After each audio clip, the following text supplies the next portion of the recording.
Hi guys, this is the first part of What if Itachi Uchiha was reincarnated in the world of fairy tale. I hope you enjoy it. Be sure to leave a like and subscribe as it helps me a lot and ensures you never miss another exciting story. A new beginning, a new life, I will always love you. Itachi said his final words to his younger brother Sasuke, as his consciousness slowly faded away. As Itachi's soul left his body, he looked down at his younger brother for one last and final time. Finally, it's all over, Itachi thought. For a moment, it felt like he was floating around an empty space of nothingness, floating around with no concern, no pain. The only feeling that came over him was calmness.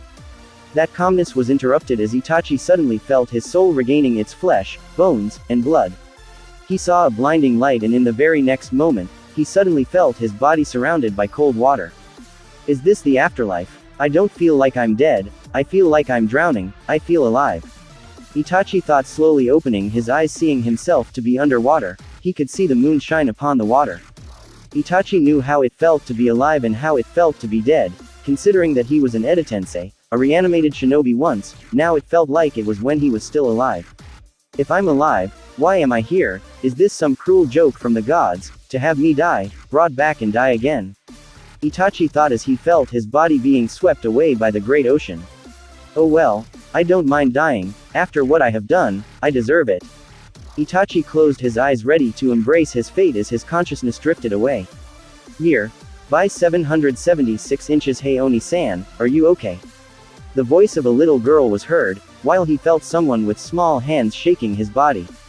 Oni-san, you're not dead, are you? Itachi opened his eyes slowly. Things were a little blurry at first. Until his vision was adjusted, he was greeted by the face of a little red-haired girl with a brown eye.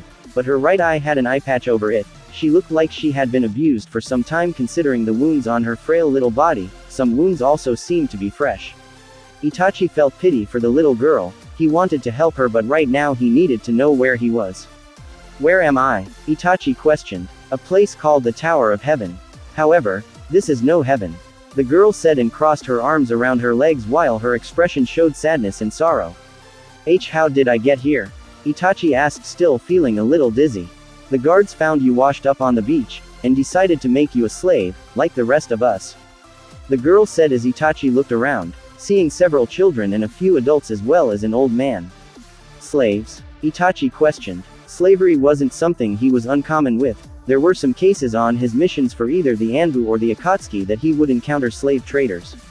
We are slaves, they want us to build the tower for them, they've captured us from our own villages and forced us to work here.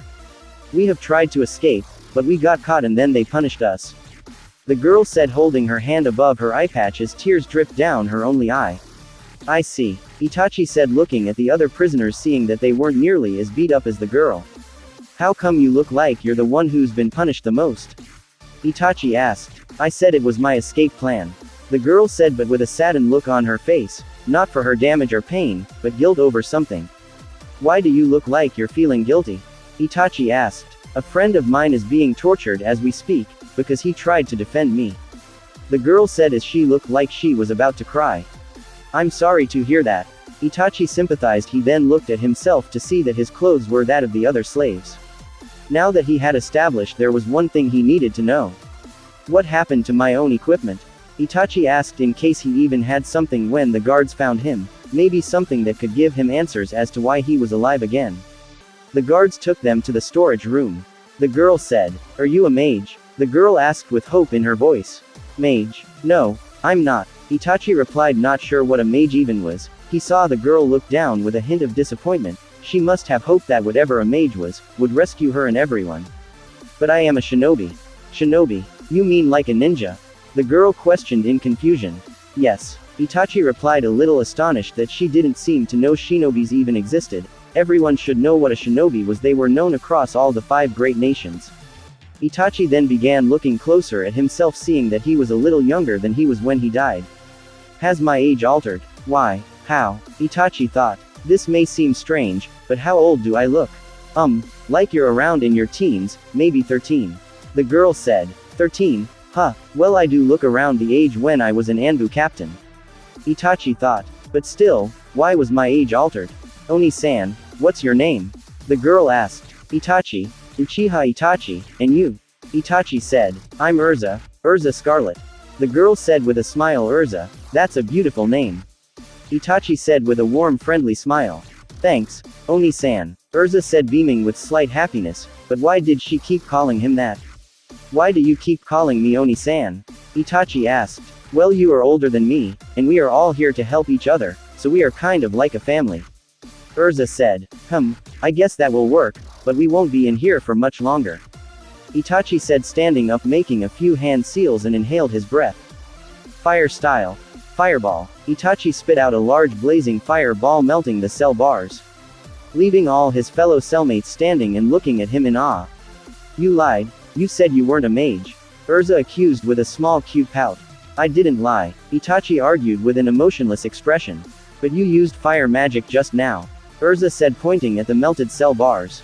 That wasn't magic, that was ninjutsu. Itachi said. Ninjutsu? Urza questioned once again, seeming to have no clue as to what he was talking about. I have a feeling I'm not in the element of nations. Itachi thought, is back in the element of nations, even the poorest will at least have heard of ninjutsu. Itachi then made a hand seal. Shadow clone. Itachi made 10 clones that went around the tower and attacked the guards while Itachi himself went to look for his things. Itachi was surprised that he could make 10 shadow clones, usually he was only able to make 5. That young man seems to be very powerful. An old man said. Old man Rob, are there something out there besides mages? Urza asked with curiosity. Not that I know of. Rob replied. Well, I'm not just going to sit around and do nothing. We all should fight. Fight for our freedom, Urza said, levitating some tools. Itachi's clones ran all over around the tower, beating up and sometimes even killing some of the guards, while the real Itachi jumped around from floor to floor looking for his equipment. If this is anything like the prisons back in Konoha, the storage room should be on the level where there are no prisoners. Itachi thought, jumping up to the next level. He looked around, seeing no prison cells. This must be it. He rushed in several of the rooms, not able to find his equipment. He then ended up standing in front of a large door. He opened it, seeing several tools, and some clothes, food, and then he saw his own equipment and saw that it was his normal civilian clothes back from Konoha. His black shirt with the Uchiha symbol on the back, his shorts, shoes, and some kunais and shurikens and some scrolls which contained more kunai knives and other kinds of weapons. Yet there was nothing that answered his question as to why he was brought back to life. Itachi changed into his civilian clothes, grabbed his stuff, and a backpack that he filled with food and other various items, since he had no idea what journey laid ahead of him. Itachi ran out of the room, seeing 2 guards running towards him with some spears. Stop right there, they shouted. Itachi jumped up in the air, delivering a kick to one of the guards in the face, then kneed the other guard in the chin, knocking them out cold. Now to get out of here. Seems my clones have vanished. I don't feel like I have that much chakra left. For some reason it feels like I'm almost empty. I'm guessing my body lost a lot of chakra when my age was reduced, and my body is still adapting to the change. Itachi thought as he rushed down to find an exit. He saw all the prisoners rebelling against the guards, with Urza leading the attack. He then saw some phantom-like creatures with the same symbol as the guards had. They opened their mouths, making some red circles that shoot out some kind of blast that killed some of the prisoners, making several of them run away in fear, that caused Urza to fall down. One of the phantom creatures charged up another blast directed towards Urza.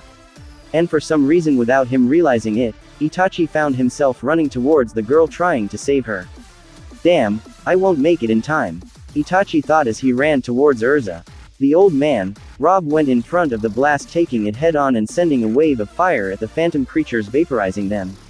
Itachi jumped towards them, going up to the old man, supporting him. Are you alright? Itachi asked, but he widened his eyes as it seemed the old man was falling apart.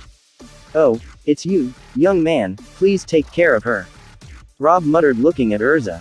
Old man Rob, Urza uttered as tears ran down her eye. Please, protect her, Rob said, almost drawing out his last breaths. I promise. Itachi vowed to protect Urza no matter what it takes. He couldn't deny a dying old man's wish. Thank you, Rob said with a smile as he slowly closed his eyes and his hand fell to the ground. Rob had died. No, old man Rob, Urza cried. Come on, the fight is not over yet. Let's get you and your friends out of here, Itachi said, placing his hand on her shoulder. Jelal, Urza muttered, and to Itachi's surprise began running in towards the tower. Urza, wait, Itachi said when suddenly several guards surrounded him. Get out of my way. Itachi uttered coldly, not in the mood for this nonsense. The guards laughed. You think you can scare us? You're just one man. Numbers don't matter. Even one man can have the power to defeat an army. Itachi said, morphing his black eyes into red eyes with 3 black tomos with a black dot in the center.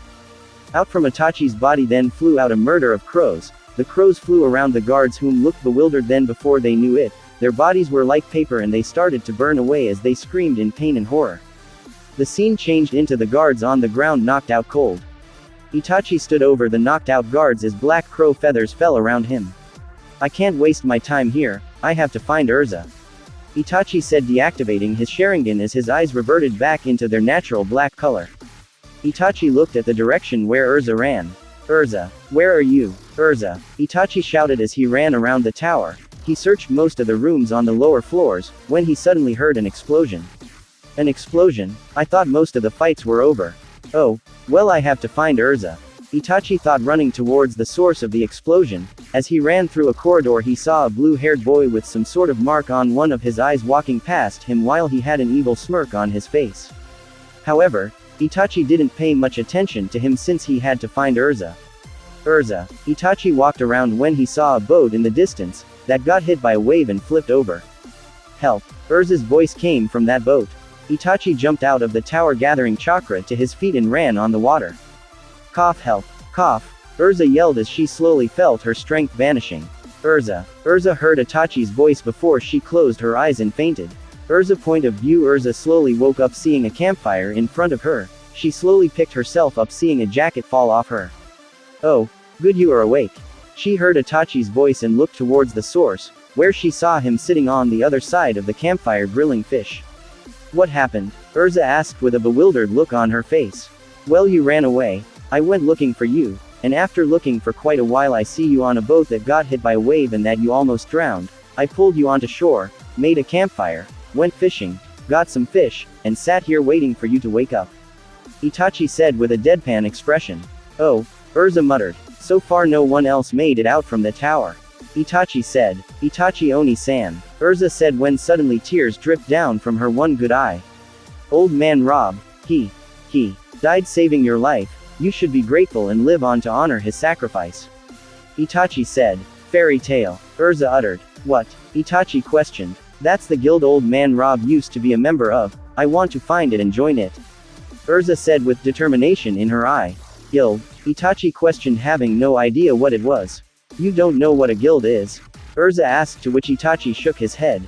Well, it's a place where mages gather and complete missions given to them by other people, like nobles and even sometimes other mages. And Fairy Tail is one of these guilds?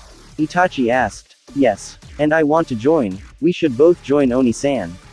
Urza said. I did swear to protect her, but I need to know where I am first. Itachi thought as if he still were in the element of nations he was still a wanted man, but if he had somehow ended up in a new world then it would be a different story. I will think about it. Itachi said, to which Urza gave a small smile. Go on, eat up, we're going to have a long trip in the morning. Next day, Itachi point of view. Itachi and Urza were walking through the forest, trying to find their way to civilization.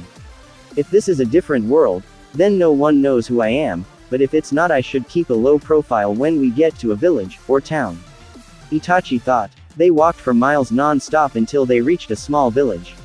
Itachi looked around when he suddenly noticed Urza standing in front of a bakery staring at a cake. Itachi looked at the currency mark on the price and it didn't look like it was Ryo. He then saw a couple passing by holding a map. Excuse me, mister, can I borrow that map please? Itachi asked as the moment of truth was now. Yeah sure. The man gave the map to Itachi. He looked at it and it looked nothing like the map of the element of nations. In fact, he had seen a map of the entire world, and this looked nothing like anything he's ever seen. Okay, one last thing to check. Itachi thought, handing the map back to the couple. Excuse me, but have you ever heard of a place called Konoha? Or the element of nations? Itachi asked. Nope. Sorry, can't say I have. The man replied, scratching the back of his head. I see. Thank you for your time. Itachi said. That decides it then. In some magical way I ended up in a different world. I'm grateful for all this, the second chance and everything, but I'm not sure what to do now. Itachi thought. There was of course always the option Urza provided for him. Oh well, guess I'm going to Fairy Tail then, maybe I can learn more about this world. Itachi thought, looking at Urza and her clothes. She's going to need a new pair of clothes. I'm going to need a way to earn some money. Maybe I can sell some of the stuff I took from the equipment room. Itachi thought. Excuse me, but do you know if there is a place where I can sell some stuff? Itachi asked the man. Magical or non-magical? The man asked. Not sure. Itachi replied. Well, the store over there might buy it. The man said, pointing at a shop. I see, thank you very much. Itachi bowed. Urza. Yes. Urza questioned. This way. Itachi said, walking towards the shop with Urza following him. They entered the shop and went up to the counter. Welcome. An old man bowed. How may I help you? I would like to sell some items. Itachi said, bringing out his bag that was filled with some food and some magical spears that belonged to some of the guards, as well as some jewelry that belonged to some of the prisoners before they were taken. Well, you can keep the food, but some of these items may be of value. The man said, inspecting the items. Itachi placed the food back in the bag. How much would you give me for all of it? Itachi asked. Well, since some of these are magical items and some of the jewelry seems to be worth quite a bit, I would say it should all be worth around 1 to 2 million jewels. The man said. I will give you 1.5 million for it all. Deal. Itachi sealed the deal by shaking the man's hand. Why did you sell all those things, Oni-san? Urza asked. In the towns, we will need money for our long journey, besides you could use some new clothes. Itachi said, putting the money in his bag. You don't have to spend any money on me. Urza said. I promise to take care of you. That means to make sure you are healthy, feed, alive. And with your current clothes you may catch a cold. Itachi said, heading for a clothing store. Welcome. How may I help you? The young girl at the counter said, but froze when she saw Itachi gaining hearts in her eyes. Yes, I would like to buy her some new clothes. Itachi said, as every woman in the store began staring at him with hearts in their eyes, some thinking what he would look like when he got older, some whom were his age lusting for him now. Urza saw this and let out a small pout before lightly punching Itachi in the side. What's wrong? Itachi asked in confusion. Baka Oni-san. Urza muttered while still pouting and lightly punching him, making Itachi's sweat drop. Anyway, do you have any clothes for her? Itachi asked the young woman at the counter, making her break out of her little fantasy. Oh yes, please, this way. The young woman said with a small red blush of embarrassment. She appeared to be slightly older than him. In the end, Urza picked a white blouse and a blue skirt, with black leggings and black shoes. How much? Itachi asked. 500 jewels. The woman replied. Itachi took some of the money out of his bag and gave 500 to the woman as payment. Thank you. Come again. The woman said as Itachi and Urza exited the store. Now to find this fairy tale guild. Itachi said. He walked up to a man that looked to be a guard of some sort, judging by his armor. Excuse me. Could you tell me the location of a guild called Fairy Tail? Itachi asked. Fairy Tail? It's in Magnolia. The guard replied. Is it far? Itachi asked. Well, I suggest you go to the port and take a boat to Harjin, then there is about a 1 day's walk to Magnolia. The guard said. Thank you for the help. Itachi bowed. Itachi and Urza walked towards the port. Itachi rented a boat to take them to Harjin. It cost them in total 600 jewels. Itachi just laid back and relaxed for the entire trip, while Urza enjoyed the wind blowing at her face and through her beautiful scarlet red hair. When they arrived in Harjin, they bid the captain farewell and rented a horse carriage to take them to Magnolia. Itachi opened his eyes when he felt that the carriage had stopped. We're here. The driver said. Urza, wake up. We're in Magnolia. Itachi informed the little sleeping redhead who was sleeping on his lap by shaking her body slightly. We're here. Urza woke up, rubbing her eye. Yeah. Come on, let's go. Itachi said, exiting the carriage with Urza following him. Thank you for the trip. Itachi thanked the driver before they headed into town. Are we going to join Fairy Tail now, Oni-san? Urza asked, to which Itachi nodded. Wait here, Itachi said as he jumped on to the top of the tallest building he could find. Itachi looked around at the scenery and saw a building close to the ocean that had a large mark on the sign. I'm guessing that's Fairy Tail. Itachi thought and leapt back down to Urza. I think I found it. Let's go. Yes, Urza said, following after her new big brother. They walked until they arrived at the building that had a large sign on it that said, Fairy Tail. They entered the guild and was met by a dark-haired boy around Urza's age, and he was only wearing his boxers. Hey, has anyone seen my clothes? The boy asked as he seemed to be desperate to find them again. Itachi at first thought someone had stolen the boy's clothes, But after hearing someone asking the boy if he lost them again because he kept stripping, Itachi now simply thought the boy was either a pervert or he was just clueless. Excuse me, Itachi said to the young boy. What? The boy asked. Where can I find the guild master? Itachi asked. Master, there's someone here to see you. The boy shouted. Thanks for telling me, Gray. Itachi saw a dwarf of an old man walk up to them. What can I do for you, young man? Greetings. Itachi was a bit taken back by the man's short stature. I'm the third master of Fairy Tail Makarov Drayar. The master introduced himself. Itachi decided to not care so much about the man's appearance, as he was an important elder. Greetings Makarov-sama, I would like for my little sister and I to join your guild. Itachi requested. Oh, is that so? Well my boy, how about you tell me about yourselves? Makarov asked with a kind fatherly-like smile. I'm Itachi Uchiha, and this is Urza Scarlet. Itachi said. I thought you were siblings. Makarov questioned. No, not by blood, however ever since we met she has called me her big brother, so I guessed why not, and decided to adopt her as my little sister. Itachi replied. Very well then, why do you want to join Fairy Tail? Makarov asked. I want to join the guild old man Rob was a part of. Urza replied. And I promised this Rob that I would look out for her, so where she goes I go. Itachi replied. Makarov let out a laughter. Rob huh, how is he? I'm afraid he's dead, Makarov-sama. Itachi replied. Oh, I see, how unfortunate. How did he die? Makarov asked. He died saving my life. Urza replied. I see, he died a noble man. Makarov said with sadness in his voice as he was grieving over the loss of his friend. However, he knew there was no need in mourning over his dead friend. Especially knowing that this is what Rob wanted. Now then, where do you want your guild marks? And what color? Makarov asked with a sorrowful smile. He was sad that a good friend had died, but he was also proud for keeping the fairy tale spirit and guiding two lost souls towards a better future. I will take mine on my upper left arm and I want it to be blue. Urza said. Makarov stamped Urza's arm. Now then Itachi, what about you? I will take mine on the back of my right hand and I want it to be red with a black outline. Itachi said and got stamped. It's official. Welcome to Fairy Tail. Now everyone, in honor of our newest members, let's party. Makarov said, to which everyone cheered. Makarov looked at Itachi's eyes and saw one thing. His eyes, they're filled with pain and sorrow, but also, love. Makarov thought, as it was obvious for him with all his experience in life, he could easily see when someone has been through hell by just looking into their eyes. After all, like the old saying goes, the eyes are the windows to one's soul.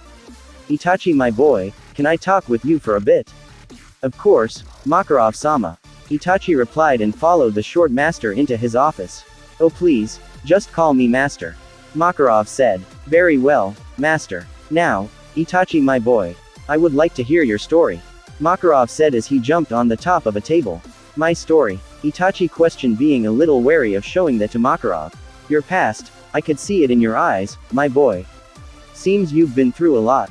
Makarov said. Itachi remained silent. He didn't know if he should tell him, but if he was to begin a new life he should come clean about his old one.